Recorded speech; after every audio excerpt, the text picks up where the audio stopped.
11 अप्रैल और 12 अप्रैल का दिन तुला राशि के लोगों के लिए कैसा होने वाला है। चलिए सबसे पहले इन दो दिनों के तिथि, नक्षत्र और योग के बारे में बात कर लेते हैं। देखिए, जो 11 अप्रैल का दिन है, ये शनिवार का दिन है। कृष्ण पक्ष चल रहा है, उसकी नवमी तिथि रहेगी। चंद्रमा मकर राशि में और उत्तराषाढ़ा नक्षत्र में रहेंगे। यहाँ ये जो 11 अप्रैल का दिन है, इस दिन बुध का राशि परिवर्तन भी होगा। बुध अपनी नीच की राशि मीन राशि में प्रवेश करेंगे, जहां पहले से ही सूर्य, शनि और मंगल हैं। तो उनके साथ युति होगी, चतुर्ग्रही योग बन जाएगा। अब योग जो बनेंगे वो एक तो सर्वार्थ सिद्धि योग बनेगा, सिद्ध योग भी बनेगा, साध्य योग भी बनेगा। वहीं 12 अप्रैल की बात करें तो ये कृष्ण पक्ष की 10वीं तिथि है। चंद्रमा मकर राशि में श्रवण नक्षत्र में है, साध्य योग बना रहे हैं, शुभ योग बना रहे हैं और चतुर्ग्रही योग पहले से ही बना हुआ है। अब इन योगों का प्रभाव किस तरह से आपको इन दो दिनों में देखने को मिलेगा, चलिए जानते हैं। आगे बढ़ने से पहले छोटा सा निवेदन, चैनल पर अगर आप पहली बार आए हैं तो चैनल को सब्सक्राइब करके जुड़ जाएं हमारे चैनल के साथ। देखिए, दोनों दिनों की मैं एक साथ बात करूंगी क्योंकि ये राशिफल चंद्र राशि पर आधारित है और चंद्रमा दोनों ही दिन मकर राशि में विराजमान है। अब तुला राशि के जातकों की अगर हम देखें तो चौथे भाव में चंद्रमा बैठे हुए हैं। वैसे तो कालपुरुष की कुंडली में चौथा भाव चंद्रमा का अपना भाव होता है। अब यहाँ चौथे भाव में बैठकर ये 10वें भाव पर दृष्टि डालेंगे, जो कि इनकी अपनी खुद की राशि है। तो अपने भाव पर, अपनी राशि पर दृष्टि डाल रहे हैं, जिसकी वजह से आप में से कुछ लोग, क्योंकि कुछ लोग मैंने यहाँ इसलिए जोड़ा क्योंकि हर किसी की दशाएं अलग चल रही हैं, चंद्रमा की स्थिति अलग है, तो कुछ लोगों के लिए बहुत खुशी का दिन रहने वाले हैं, बहुत शांति महसूस करने वाले हैं। और कुछ के लिए जो इन दिनों में कामकाज से जुड़े हैं, नौकरी कर रहे हैं, बिजनेस कर रहे हैं, वो बहुत अधिक सोच विचार में रहेंगे। वो अपने काम के बारे में खुद कुछ रिसर्च करते हुए दिखाई देंगे, सोच विचार करते हुए दिखाई देंगे, कैसे आगे बढ़ाना है, कैसे करना है। तो ये दो तरह की चीजें होने वाली हैं। लेकिन ये शांति पाने का दिन भी है। कुछ क्षणों के लिए आपको बड़ी शांति प्राप्त होने वाली है और आराम करके खुद को एक तरह से रिचार्ज आप कर सकते हैं, अपनी इंद्रियों पर आप काबू पा सकते हैं। देखिए, एक मेहनती व्यक्ति हैं आप, तुला राशि के जो जातक होते हैं, और जिस तरह से आप मेहनत करने से पीछे नहीं हटते, किसी की मदद करने से पीछे नहीं हटते, वैसे ही आप हर एक कार्य के लिए, उसके रिजल्ट के लिए हकदार हैं, आराम के हकदार हैं।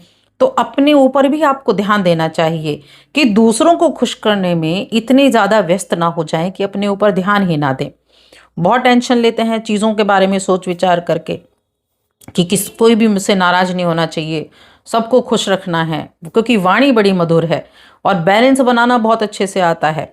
दो लोगों में, एक एंटी पार्टी के भी दो लोग होंगे तो उन दोनों में भी बैलेंस बनाकर चलेंगे कि उससे भी बात होगी, उससे भी बात होगी। तो कोशिशें यही रहती हैं कि बस चीज़ें बिगड़े ना, और इन चीज़ों को ठीक करने के चक्कर में आप खुद पिसते चले जाते हैं। तो अपने ऊपर भी थोड़ा सा ध्यान देना शुरू करें। आपके पास जो समय है, अपनों के साथ वक्त बिताएं, चीज़ों को सिर्फ ठीक करने के बारे में ही ना सोचें। कुछ खास योजनाएं बनाएं, उनका आनंद लें। और अगर आप किसी काम को शुरू करना चाहते हैं तो उस काम को शुरू करने के लिए ठीक ठाक समय रहने वाला है।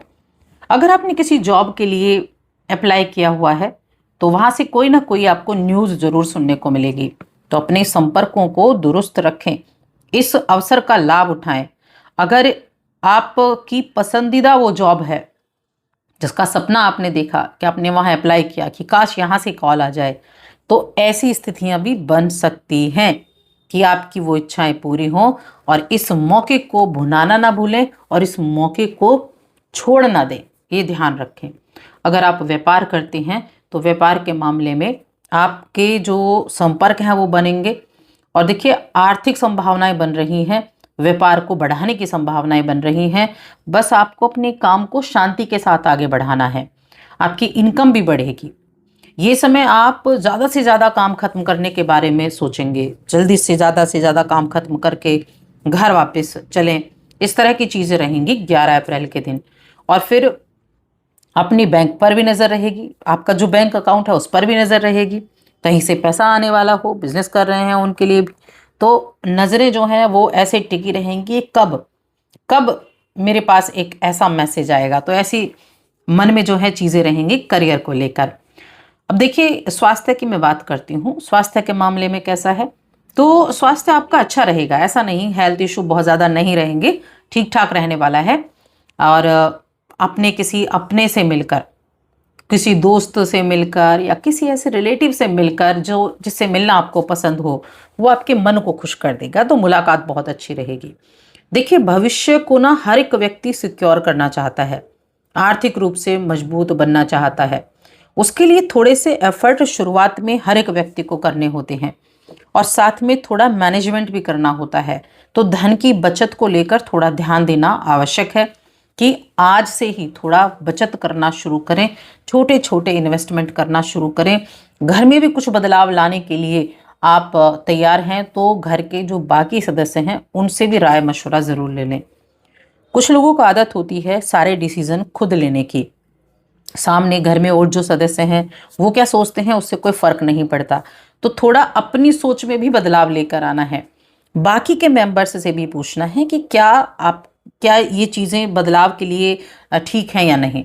जब आप ऐसी चीज़ों को लेकर चलेंगे तो घर में हमेशा सुख शांति बनी रहेगी। देखिए, करना आपको है जो कर रहे हैं, लेकिन अगर आप दूसरों की राय जान लेंगे, उनसे पूछ लेंगे तो ये ज़्यादा अच्छा रहेगा। बदलाव कितना होगा, थोड़ा बहुत बदलाव हो जाएगा, तो सभी को रहना है। तो ये जो कार्य है ना, इन पर ध्यान देना है आपको। अपने जीवन साथी के साथ बहुत अच्छा वक्त बीतेगा। प्रेम जीवन और वैवाहिक जीवन दोनों ही जबरदस्त रहे हैं, दिखाई दे रहे हैं दोनों दिनों में। जीवन में सरलता तभी रहती है जब आपका व्यवहार सरल होता है। वैसे तो तुला राशि के जातक बड़े सरल व्यवहार के होते हैं, लेकिन कई बार थोड़ा ऐसे हो जाते हैं कि डिसीजंस खुद लेना शुरू कर देते हैं हर एक चीज़ के बारे में। थोड़ा ध्यान रखना है, अपने व्यवहार में सरलता लेकर आने की बेहद आवश्यकता है। अब देखिए, शिक्षा की मैं बात करूं तो शिक्षा के मामले में भी यहाँ स्थितियां जो है वो ठीक ठाक बनी हुई हैं, ठीक रहने वाला है। ऐसा कोई बहुत बड़ी दिक्कत वाली चीज़ें नहीं दिख रही हैं। और प्रेम जीवन के मामले में काफ़ी अच्छा, रिश्ते में भरपूर मिठास रहेगी। अपनी किसी साथी को अगर आप प्रपोज करना चाहते थे या अपने मन की इच्छाएं उनको बताना चाहते थे तो वो भी आप कर सकते हैं। अपने साथी के साथ अपनी भावनाओं को प्रकट करने का ये समय है, उनका भरपूर प्रेम आपको प्राप्त होगा। ये वैवाहिक जीवन में है। देखिए, वैवाहिक जीवन में अपने रिश्तों को अच्छा रखना ये आपकी जिम्मेदारी है। और कहते हैं ना, कोशिश करने से सारी चीज़ें होती हैं। अविवाहित लोग अपने आसपास कुछ ऐसे नज़रें ज़रूर बनाकर चल रहे हैं जिनसे उन्हें ये पता चल रहा है कि आपके चाहने वाले का ध्यान आपकी तरफ केंद्रित है। तो अभी आप आगे ना बढ़ें, थोड़ा वेट करें, थोड़ा सही समय का इंतज़ार करें, तब आप आगे बढ़ें। तो कुल मिलाकर दोनों दिन बहुत अच्छे होने वाले हैं। अच्छे से 2 दिनों को एंजॉय करें, चैनल को सब्सक्राइब करें।